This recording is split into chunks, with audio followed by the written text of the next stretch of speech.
Here we are. Here we are. Here we are. What are we talking about today? I was going to ask you that.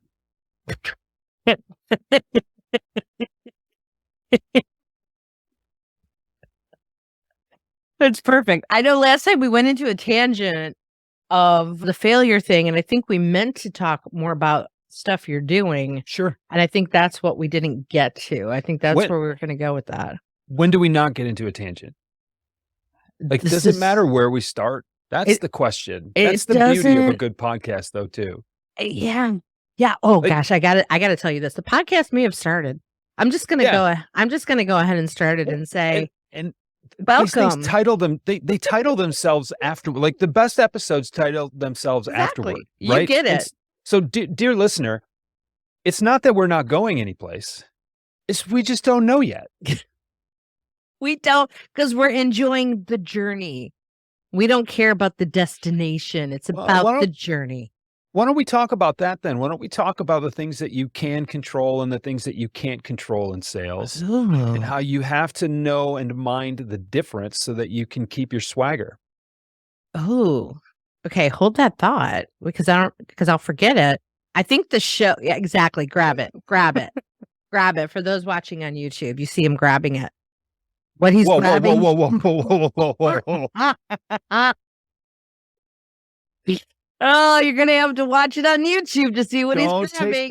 Don't take that clip out of context, folks. Let's get this a family show. Come on now. Oh, I think the show already started, but just in case, welcome to The Women Your Mother Warned You About, brought to you by Sales Gravy. I'm Gina Tremarco with my fabulous occasional co-host / guest. You're like the fractional co-host. I'm a fractional co-host. I'm going to put that on my LinkedIn profile. Fractional co-host. Dare you. I will put it on my LinkedIn profile. You have a logo, right? So I'll put it on my LinkedIn profile. I will. I dare you. Tough chore. Okay, so I will do that. It will notify my network that I've started a new position. Yeah. And I will get all kinds of automated messages from bots that are saying, congratulations. I'm like, wow.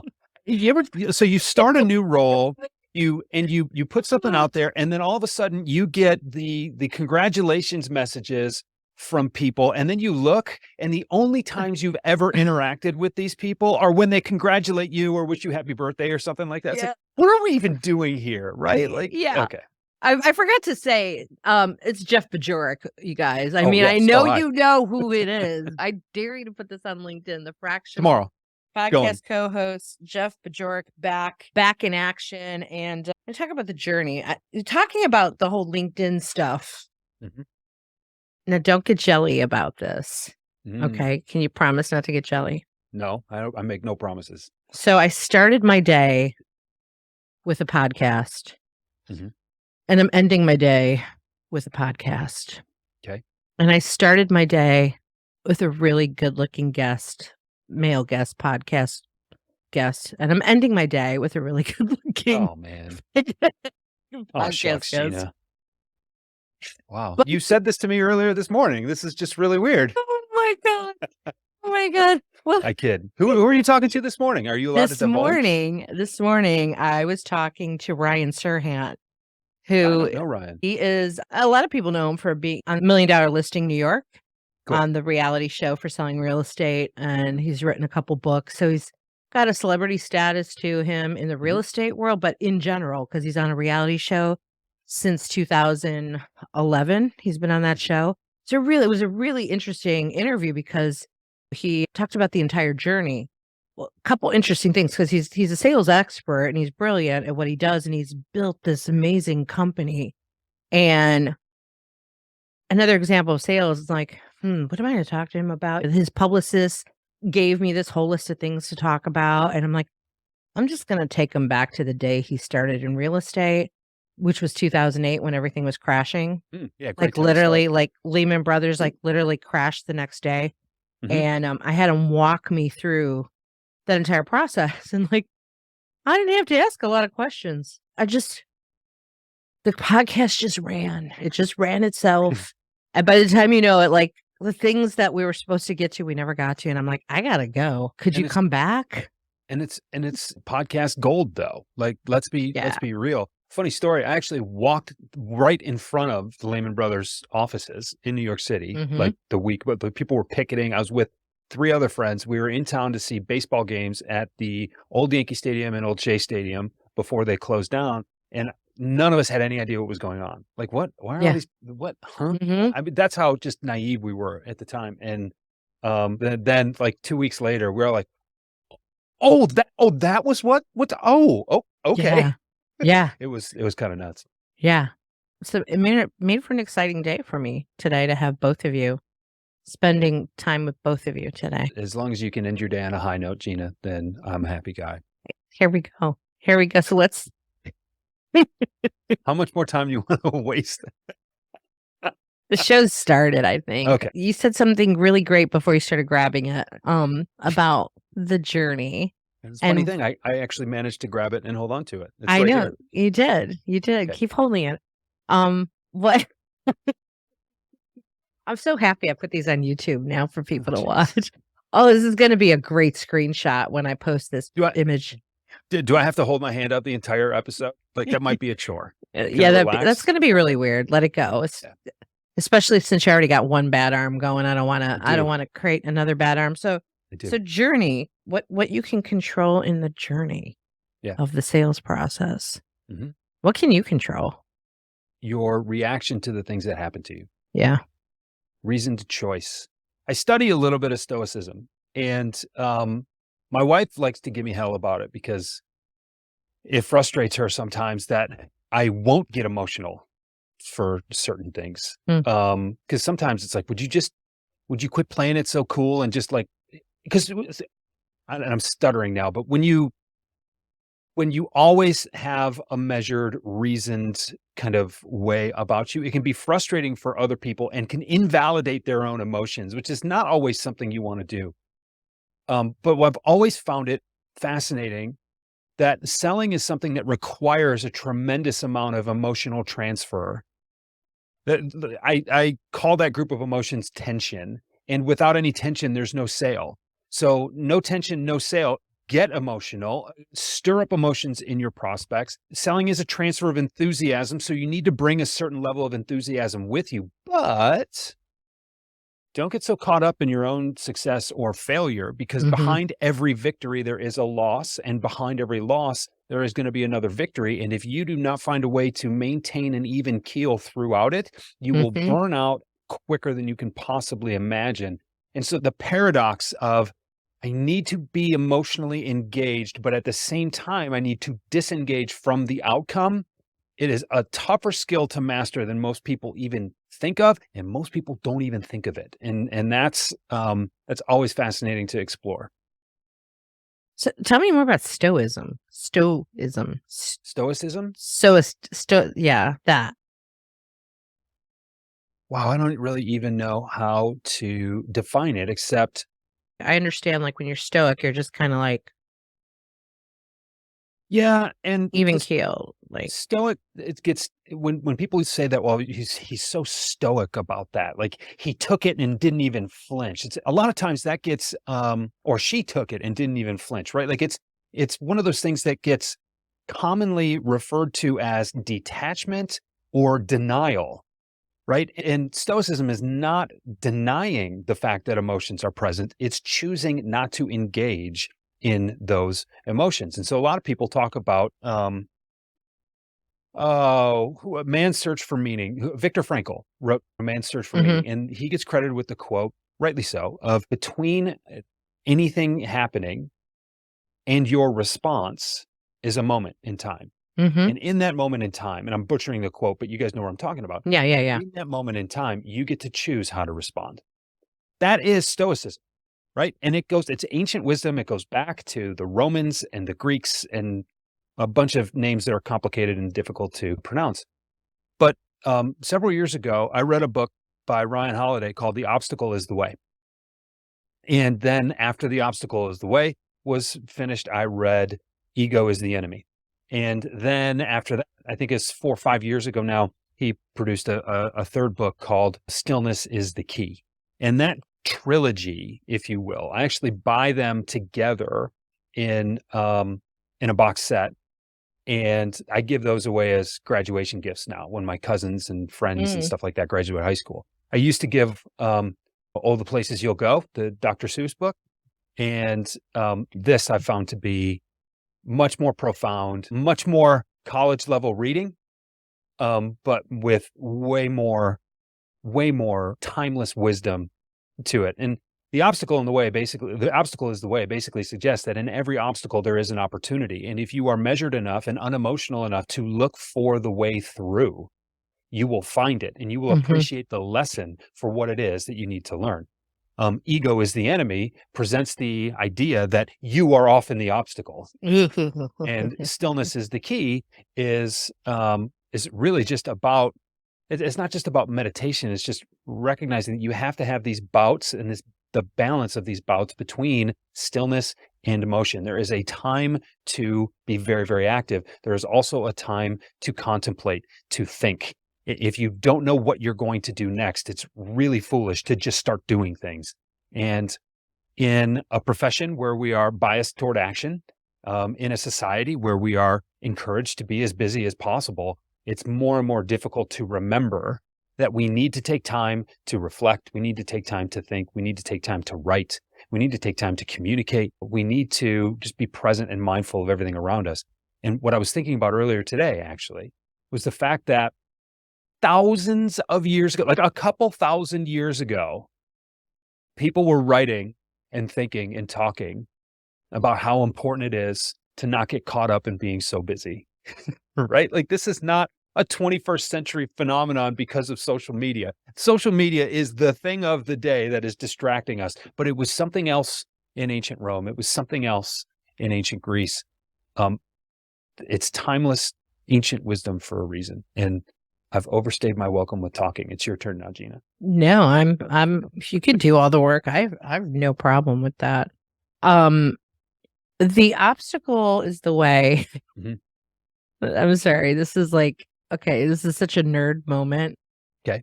Because I can't believe I'm going to call myself a nerd because I wasn't one before I got married. I'm just thinking of The Mandalorian. This is Uh-huh. the way. Very much. Very much. As Yoda sits behind you.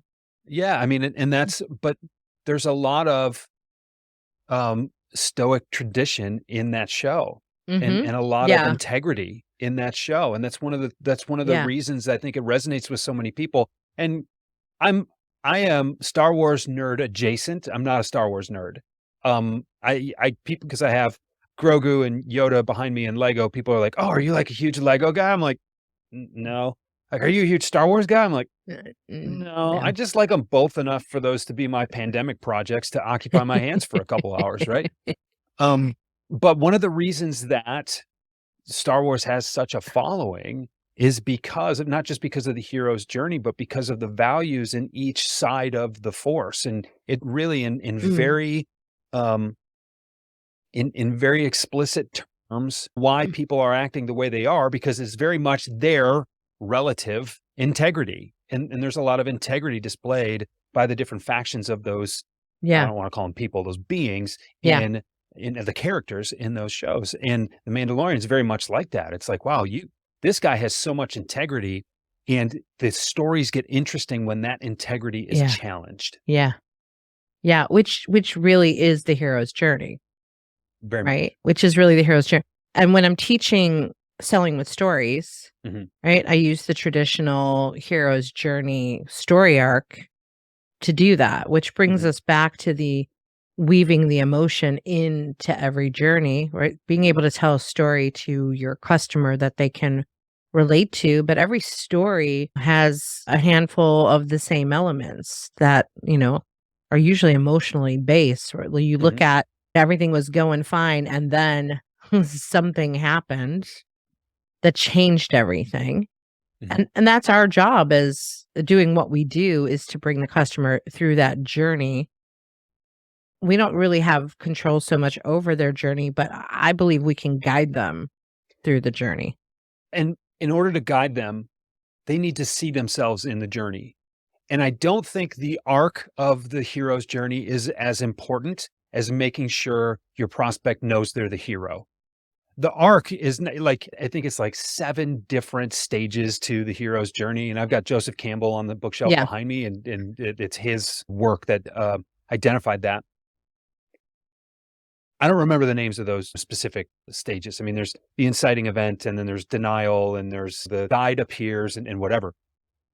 I think too many salespeople get caught up in trying to make sure they match the various stages. And do I have a compelling arc? Whatever. It's like, you know what's most important?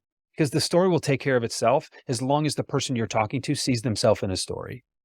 The Right. relatability there is what's Right. most important. And if you tell a great story that they can't see themselves in, well, congratulations. Maybe you'll sell a kid's book or something, but that's not what you're trying to do. Well, you told the wrong story, and telling the wrong story really comes down to did you listen enough to learn enough to tell the right story? Right? Because when I do that, selling with story, it's using seven, and it's in like a fairy tale version. Once upon a time, right? Once upon a time, and then one day, right? Once upon a time, everything was fine. Then one day, and then you bring them through that process. I can't tell a story if I haven't heard your story. Right. I say that a lot of salespeople hurry through discovery so they can get to the selling part, and they forget that discovery is the selling part. Say that again for the people in the back of the room. Lots of salespeople hurry through discovery so they can get to the selling part, and they fail to realize that discovery is the selling part. That's where you can stir up the most emotion. That's where the questions you ask lead to people feeling connected to you, feeling connected to where they are in their story, connected to where they need to go next in the story. And there's an art to asking those questions. And I think because we all have a number attached to our heads, because it's the end of the month, because my manager was mad at me because I missed last month, because I fail to disappoint people. The worst thing in the world for a salesperson is to disappoint someone or let somebody down. That's the driving motivation behind, I think, 90% of salespeople. I agree. And so what you try to do is control. We get back to this controlling versus not controlling. You try to control things that you shouldn't have control over. And in an effort to control those things, you set yourself up for mediocrity. So you take yourself out of a position to do your very best work, because you will settle for a mediocre but predictable version of your work. And it leaves results on the table for your clients. It leaves the emotional highs of really doing great work and fulfillment. It leaves that on the table, and we sell that. We give it away for a predictable yet toned down mediocre version of our best work. And that is where, and we get back to this, controlling what you shouldn't control, allowing things to happen which should happen, and even if we don't like them. This is why selling is it's so much more complicated than people give it credit for, especially people who don't sell. And the more complex, the more complex your sale, the longer your sales cycle, the more you're putting yourself in position to get caught up in these ups and downs. And it is, it's terribly frustrating. I'm going to poke a little bit of a hole in what you just said. Not allowed to. Listen, as fractional co-host of this show, I am putting my authoritative foot down. Oh, go ahead. Poke a hole in it. You're allowed to listen. You're entitled to be wrong. It's okay, Gina. I appreciate that, since I'm the host of the show. That's really very generous of you. Aren't you so happy you hang out with me? Too bad we don't have more fun. It really is. I know. Okay. You said, that selling is difficult. On one hand, I agree. On the other hand, I don't. Here's the hand that I don't agree that it's difficult. I think salespeople make it difficult. I think that selling is a conversation. So if we go back to discovery and get back to what we talked about, like what part of the journey can you control? I have control over how discovery goes. I have control over having a conversation that is authentic and real and caring and authentically curious. And I think that's half the battle, if not 75% of the battle in moving the needle to closing a deal. And your face is not with me on it, and that's okay. No, I have two things. Uh-huh. Selling is difficult. Where do you hear that siren? That I hear, I don't know if you hear it. That's No. the semantics police. I think salespeople make selling more complicated than it needs to be. Okay. I still think that even though it is simple, it is still often difficult. That's not an argument really worth having here, though. But what I want to say about with you having control over your own discovery, you do. But beautiful discovery comes along when you're willing to give up just enough control to let it go where it needs to go instead of trying to steer it somewhere. So you can have you can have control over the conversation and not know where it's going to go. That is a special balance of professional nuance that has to be worked for in order to be acquired. And we're in agreement with that. Yeah. But I think for the people listening to this, it's not so much that you're trying to control it, because you can have control over the environment. You can have control over the questions you ask. But I think in order to do great discovery, you have to be curious, and you cannot be curious if you're not willing to be wrong. And until you're willing to be wrong, you will never have full control over it. You're trying to steer at that point instead of just maintain I'm trying not to say control again, but you can have authority over the situation and still not know where it's going to go. Exactly. I think that's where the difficulty comes in. And that's why I said, I think it's difficult on one hand, not difficult on the other hand. If you can get past this need to control, right, and have a very expected, like, okay, this is what I'm going to ask. This is what I'm going to do. If you could just lean in and let go and be like, it's kind of like we were talking before we started the podcast. Well, I don't know when we started it, but we were talking about the editor. Yeah, exactly. See what he does.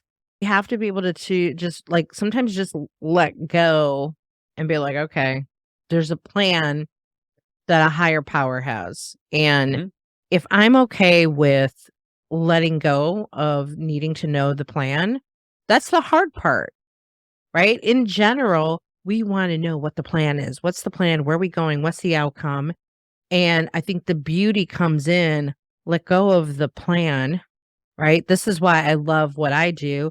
I love having frameworks in sales. I love improv because the improv piece of the journey in discovery allows me the space to not care about the plan. What I like to say is that when you focus on a process, you get results, but when you focus on results, you get frustrated.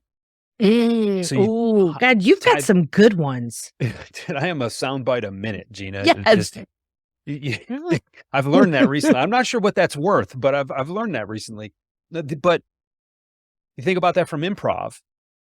Yes, and let's keep the ball in the air. Let's just listen. We don't know where this is going to go, but if we do it right, it'll end up somewhere funny. Versus, let's try to make the funniest improv sketch that's ever been funnied. Right? Like that is how well does that go? That's a huge strategy for failure. Right? Seriously, I'm so I have these wisdom moments with you. You bring them out of me. I think about this whenever somebody would come to the theater to want to take our improv classes. The people that would show up and go, "I'm so funny. I'm so funny and I got to take these classes and I should be one of your performers." And I'm like, "No, I'm sorry. You cannot perform here." What? I have all this experience. I'd get a lot of people that would move from New York City to South Carolina. "Oh, there's an improv here. Great. I want to perform here. I performed in New York and I performed here and I performed here." And I'm like, "Don't want you."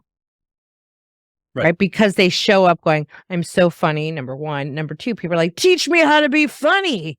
Funny lady." Right. I'm like, I don't teach funny. I can't teach funny. Funny happens. It's innate. I can pull it out of you. But when you show up going, "I can be funny," you're gonna fail. Those are the worst people to have on stage. It's such a self-centered, egotistical approach to take to improv especially, but to a lot of things. Well, I'm so good at sales. I'm such a good seller. Exactly. Like that doesn't that is something that should remain unsaid. That is something that should be apparent.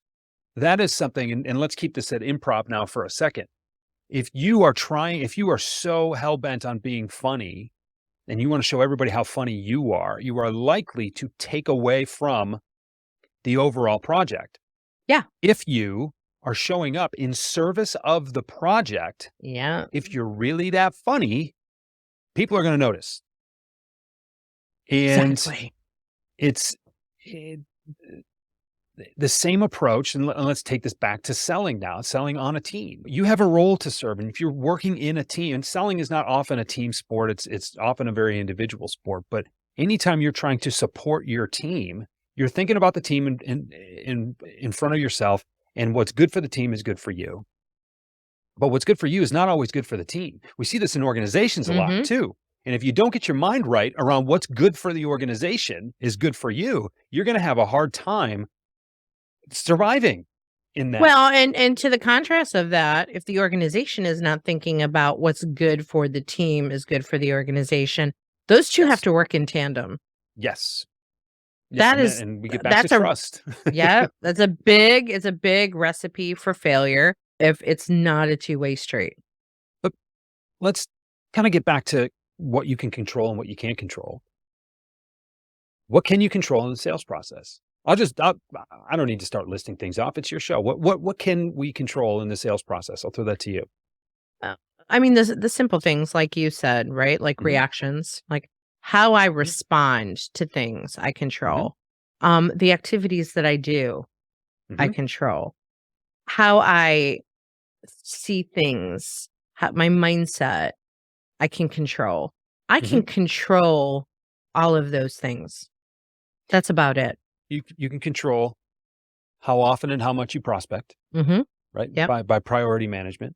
Right. You can control your responses to situations that are outside of your control, right? That gets back to your mindset. You can control the questions that you ask in discovery. Yep. You can control the responses you get to questions and things like that. There are ways to measure your own responses. And you can control your level of preparation. Yeah. Right? Are you prepared to take that next step? Whether it's to make that first call, whether it's to show up for that discovery call, or whether it's to go into a call knowing it's time to close business. The three questions that I have every rep ask themselves before any sales call is, what do I want to happen here? What am I going to ask for? And how am I going to ask? Those three questions should take you through 30 seconds to remind yourself of before you go into that call. If you don't know, if you can't answer any of those questions, like even if you can only answer 2 out of 3, you're not ready. Yeah. If you can't answer all of them, you're not ready. So you can control your readiness to go into that sales call. But beyond that, you know what you can't control? When you're working with a tier 3 automotive supplier selling to the big 3 in Metro Detroit, and GM, Ford, and Chrysler all decide to stop making sedans after the next model run. You know what? Like that squashed a deal for me. Okay, I get it. Now all of a sudden the supplier had different issues on it, and none of them had to do with whether or not I was qualified for the gig. None of them had anything to do with whether or not their team needed training. It was just no longer a priority. What are you going to do about that? Well, hopefully you have enough pipeline to back that up, right? You can't control it when your decision maker has a personal family issue that they have to attend to and can no longer sign your contract on the 31st for the end of the quarter. Did you do anything wrong? No. You probably did a lot of things right. But now that deal's getting delayed. Yeah. And it's easy to say that the pipe cures all ails, and it does. But why does the pipe cure all ails? Even when the sure things are going to happen, there are always some things within your control, outside of your control that can come up and disrupt the timing of when those sure things are sure things. And it's easy to say that you can just hedge with volume, but that kind of volume is often very difficult to come to build and come along. So I think it's easy to take those things that we can control for granted until you're put in a position where a bunch of things outside of your control, I don't know, COVID, happen, and then you're stuck. And then all of a sudden, what you realize is that you're relying on things outside of your control to go well, because you only did so many things within your control to guarantee success. Yeah, you didn't do enough things within your control to guarantee success. That's and you never have any guarantee. Like, of course who would have called COVID, right? Like, there's no reason to believe that you weren't going to succeed except March 13th, 2020, or it was actually the 16th. It was the day here in Michigan, everything kind of shut down. Yeah. My last flight was March 13th that year. Yeah. And it was like, okay, Friday, March 13th, actually. And it was like, okay, well, if you had any deals that you needed to close in person, guess what? Now, why would you have suspected that? And I also think it's important to recognize too,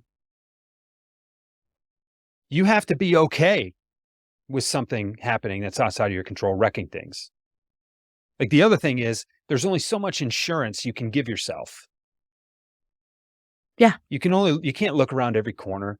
You can't sit with your back to avoid sitting with your back to every door. You can't, there are only so many insurance policies you can give yourself. You have to know when enough is.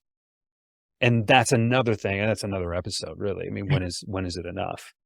Okay. Well, we'll schedule that one. Will you remember? Cause I'll forget.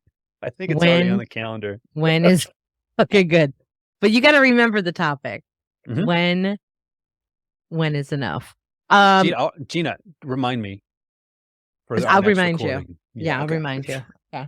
When is enough? Okay, listeners, can you remind us? Yes, somebody remind us that that's what we're going to talk about next. Going back to the whole control, I think about the whole COVID situation, right? Yeah. And I think about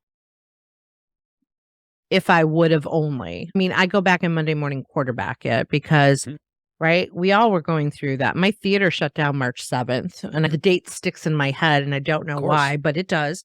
I know why. I know why. Because it was freaking COVID. Yeah. And I don't know when everything totally shut down, but we shut down March 7th because nobody would come out to the theater. Nobody would come to a show. And I made the decision. I'm like, all right, so March 7th was our last show. So we only had weekends. So we didn't get, and that's so weird. The date sticks in our head, right? Saturday, March 7th, 2020. Mm-hmm. You remember Friday, March 13th, 2020. Like that Friday, March 13th, we had to cancel the show. That was the next show scheduled that got canceled. And then for 6 months, we sat in limbo. And so that goes to the wayside. But then in my sales training business, all of my clients were at hotels. Yeah, hotels. Where are those? Yeah, I was done. Hotels and hospitality, right? And a lot of my work was keynotes, being on the road. A couple hundred people in a hotel room. Yeah. So either I had clients that were in the hospitality space that no longer had people coming to their space, or I was working with associations speaking in hotels. So I was done. And I sat there and I'm like, what could I have done differently? I could have diversified, but I don't think it would have mattered. No. In that situation. Yeah. You had done everything you needed to do. And in that case, your entire industry was disrupted. Our entire industry was disrupted in the way you did it. And some of those pivoted to virtual. Some of those took rain checks. Yeah. And there were a lot of those. And I've talked to people who are like, just last year, they're like, finally delivered my last COVID keynote. Yes. Yeah. Because, with the closing and opening and restrictions and things like that. I think here's something. This is something I struggle with. So I want to bring it up. I think we're still dealing with fallout that we can't control. And we think that we should be able to control it by now, and we can't. Yeah. And there are still, what is it that I want to say? We're still dealing with repercussions, and we're dealing with rebounds of rebounds and backlashes to backlashes. And the economic situation we're in right now is because of the extreme measures that were taken. Yep. And the extreme responses that were taken to this thing that none of us could plan for. And so the ripples are still there. I think they're a little less significant than they were a year ago, than they were the year before that, but there are still ripples.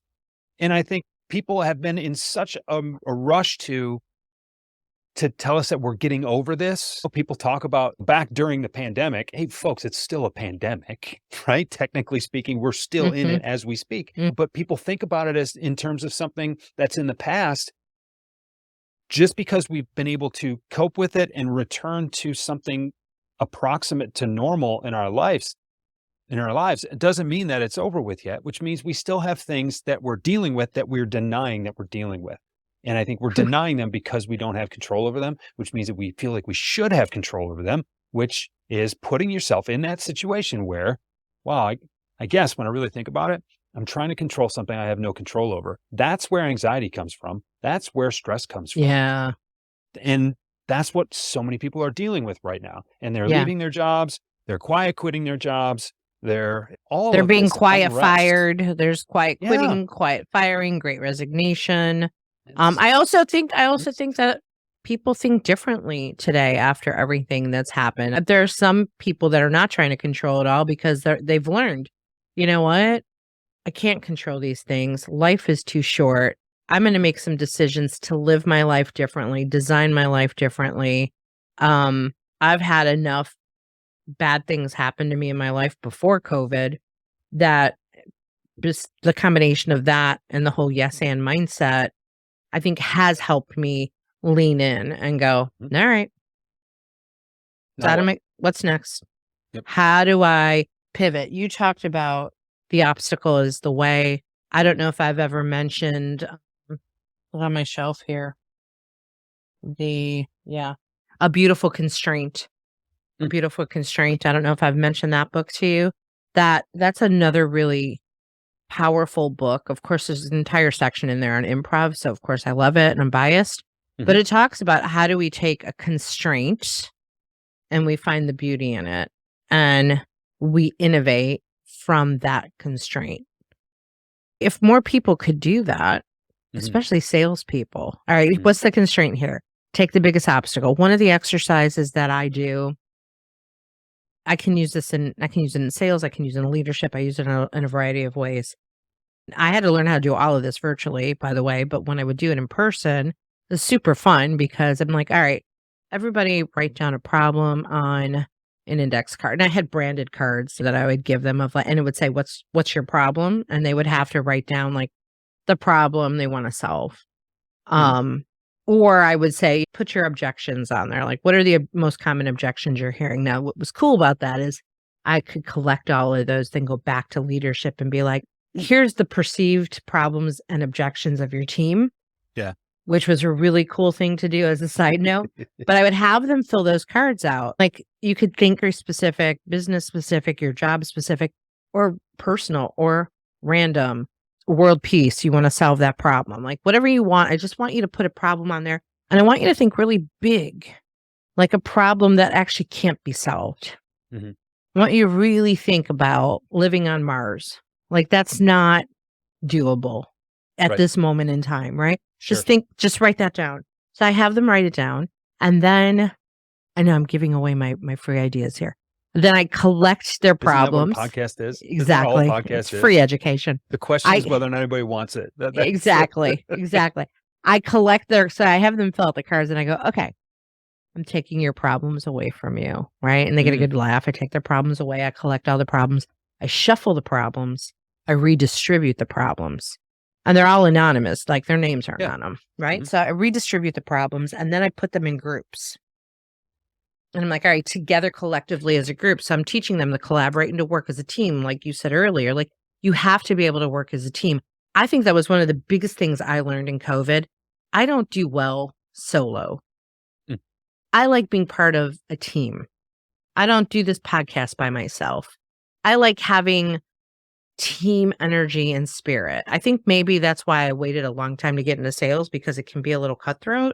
I want to be part of a team. Like, I love it doesn't have that. to be cutthroat though. You know it doesn't. It's one It of those doesn't have to be. Yeah. Again, but that's kind of a culture thing too. Are you in that culture? That's a whole nother tangent. Yep.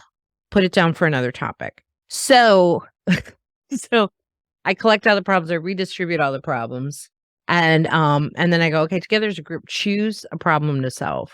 So now they have to work together of like deciding which problem should be solved. And it's fascinating because they will really contemplate like what will be easier to solve. Like they're trying to like pick the easiest thing to solve. That's number one. And I go, but you're not solving the problem. I just want you to choose a problem. And they have no idea whose problem it is. But you'll see that there's a lot of the same problems that come up in an organization. So that's always interesting. I've had this happen where I divided them into 5 groups. 4 out of 5 chose the same exact problem. But nobody knew who wrote what, right? So they have to just choose. And then they start trying to solve it. I'm like, I didn't tell you to solve it. I said, just choose a problem to solve. Right? It's like think about how we just jump to like, let me do this. Like, no, just choose it. Don't do anything with it because there are other tools here for this. Don't do another thing. Then I come back around and I distribute on a different set of cards the names of objects, right? Each card has an object on it. Apple, hairbrush, book. I'm looking around my office. Light, stuffed animal, Kleenex box, right? Each card, and I have them pre-printed. I actually turned it into a card game that I never got around to printing because of COVID. So I've got all the objects on there. And then I put like 5 or 6 objects in each group. I go, okay. Now, I tried this differently the last time I did this last month. Before I gave them cards, objects, I said, all right, you chose the problem. Great. Now solve it. So they try to solve it. And then they all have to present, like, here's how we solve the problem, right? Everybody makes their presentations, real traditional solutions to problems. I distribute those cards with objects. I'm like, take that problem that you just solved and solve it again with one of these objects. And they're like, what? Oh, it's like we got a banana and a hairbrush and a cup of coffee. You want us to do what? Like, I want you to solve the problem with at least one of your objects. And I always say at least. And they just sit there. They're stuck. Because they function. We all function with this is how we do it. This is the way. I love that. And this is something I work on routinely with my clients. We know we have a problem that with our outreach and our prospecting efforts, with opportunity creation, the data's out there. Sales reps need to reach out longer, more often, and with more value, right? Longer and more often. Those are the primary operatives here, because we know that most sales reps give up after 3 attempts, which means that your prospects are just going to wait you out. We know that the average sale isn't made, or the average contact isn't made until about the 9th attempt, and that's an average. We know that most salespeople give up too soon and they're afraid to call more often, right? So there's data out there that says that, particularly in tech, if you reach out 15 times over a 30 to 45 day period, you're going to have the highest success. This data is out there, it's published. People look at that and they're like, wait, every other day? I can't do that. And it's like, why? Well, I'll be a pest. I don't want to be a pest. I don't want to wreck it. I don't want to let somebody down. And it's like, okay, well, hold on. The data says, or the data say, it depends on where you grew up, I guess. You need to reach out more often than you are. You need to reach out longer than you do, but you're uncomfortable doing that. Well, we know both to be true. What's going to give first? Are we going to believe in what we do? Are we going to believe in our outreach? Are we going to believe in our messaging? Are we going to believe in our product? Are we going to feel obligated enough to do the uncomfortable thing? Or are we going to plan to fail every time we pick a new prospect because we're not willing to do what the research says is what needs to be done? Right. You pick. You either get uncomfortable or you plan to fail, and your entire day and your entire prospecting mission is about hoping to get lucky. Here is the problem in front of us. We don't get to leave the room until we figure it out. And then all of a sudden it's like, oh, okay. So to use the analogy of what you're talking about with an apple and a hair dryer, right, and a bottle of water, it's which of these tools that we're already using needs to be modified Yes. in order to get the desired result. Yes. And I don't care. And this is the beauty of it. I just get to come in and throw little hand grenades and watch them explode and watch people. It's like, I don't care which one. I'm not here to tell you which one to modify. I'm here to help you once you make a decision that is right for you. And I'm here to guide and facilitate that process of you making your tools better in order to accomplish the end. And what's interesting is how heated some of those discussions get and how passionate. We're getting back to emotion here again, how passionate people are about why they will do or won't do something, their inner conflict that comes out. People get very uncomfortable, and then they have to reconcile why they're so uncomfortable, and they have to do it in front of their peers. And it's the most delightful kind of awkward. And then when people finally get over that and they start to think a little more clearly, they start to go into problem-solving mode once their emotional high has come down from just being frustrated or pissed off at me or whatever it is. And then something clicks and they see it and they're like, oh, I get it. Wait, but if I did this, and then if I did this, and then if I did this, and I'm like, there you go. And then 5 minutes later, they're like, oh my God, this is so simple. It's been right in front of me the entire time.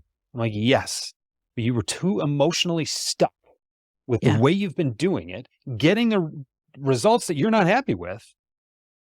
But until you focused on what you could do within the constraints that were laid out, now we're understanding that what we can control has much more of an impact on those things that we can't control anymore or couldn't ever control. But we're starting to take back some of that influence because I can do this. Okay. And Covey said this, there are the things that you can control and there are the things that you can't. There's the circle of control. There's the circle of influence.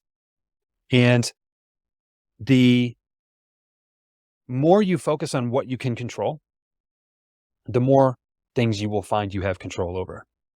And it's paradoxical in nature, but when you start small, that's why they say successful people, they make their bed every day. The first step is just make your bed. You can control that. Make your bed. And once you feel like you have that base, you'll start to look for other things that you can do that impact your environment. That environment manifests and creates other possibilities. Like, it's so odd how that stuff seems so far removed. And I didn't become a fractional co-host of the Women Your Mother Warned You About podcast to tell you to make your bed. But when you think about the constraints of your day, and when you have a clear boundary between what you know you have control over and what you have to let go of, magic happens. In a very linear way, actually. It's not even that magical when you start to experience it, but it's just a tough concept to wrap your brain around. I like to call it, going back a couple sentences, I like to call it opening the permission box. Like when you can open the permission box for somebody, and I've talked about this in creative selling and have all the research that I've done on creativity and the fact that we're innately creative. We're born creative geniuses and we lose it. We lose it over time. From the time of age 5 until adulthood, we go from 98% creative genius to 2% creative genius. It gets beaten out of us in that time period. It's crazy. And that's part of the problem is that it's been beaten out of us to be creative and curious. And it's like, do it like this, do it like this. So of course we're wired then to like, I'm going to do it like this. This is the way I'm going to do it. It's the only way I know how to do it. I can't think any outside of the box. No one's given me the permission. I've laughed every time I've had leaders say to me, can you teach my employees how to be empowered or to take initiative? I'm like, first you have to empower them or... Are you promoting me? Are you giving me a business card and a salary right now? Because I'm like, okay, this is a leadership problem. This is not, right? That's part one. Part two, think about so many salespeople are given zero training, right? They're thrown in. That's why people like you and I exist. But you think about all the people that have been given zero sales training. I don't know, maybe you and I need to come up with a course about this of like, hey, don't feel like you're interrupting. Don't feel like a pest.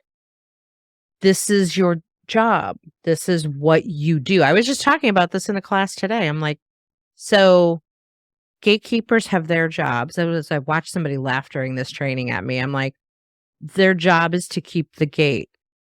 And the guy bust out laughing. I'm like, their job is they stand at the gate and they keep it. That's what they do. Mhm. They're just doing their job. Your job is to get the gatekeeper to open the gate. Right? It was like a mind-blowing concept for some reason. Yeah. No one's taught that. And I don't think a lot of salespeople are told, hey, be a pest. The stats show that being a pest closes deals. If you walked into a sales job with that information, then maybe that's the framework you would follow. Right. Maybe we need to create the be a pest framework. I don't know. But see, the thing is, people don't want to be pests. So telling them that being a pest is what closes deals says, see, that's why I told you I could never be in sales. The reason that Then don't be in sales. Well, I understand, but And being a pest. Oh, sorry. Thank you. And being a pest is not what gets you, was not what makes sales. Being persistent right is what makes sales. Well, I mean, part of it is change the framework on that's the semantic police. There it goes. Right. There it is. Okay. And that's the difference. So it's getting people to wrap their brain around the idea that the frequency that you reach out and the duration with which you reach out doesn't have anything to do with being a pest. A lack of value and belief in your messaging is what makes you feel like a pest. And oh, by the way, you feel like a pest before your prospect does. Your fear of feeling like a pest is what makes you the pest, right? And it's interesting. It's like, hey, your first 3 emails or voicemails or contacts, however you want to define them, yeah, they didn't happen. As far as your prospect is concerned, they didn't happen. You are not on their radar. Those are throwaways. So save those messages because you can use them again a lot more quickly than you think. 4, 5, and 6, it's like, I've seen this name. I've heard this voice before. Maybe, whatever. Haven't they gone away by now? 7, 8. It's like, oh yeah. Okay, I definitely have heard from this person before. And then I do a quick search through my email box. Like, where have I heard from this person before? And I see a bunch of emails that have really provocative questions that relate to problems I believe I'm having. Or that at least they believe I'm having. Maybe I am, maybe I'm not. I'm like, this person is persistent.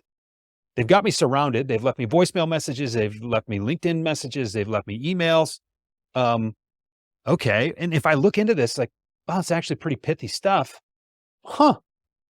And then when the 10th email comes along, it's like, yeah, you know what? I've kept you at bay for long enough that you're clearly not going away. And actually you do have something worth talking about.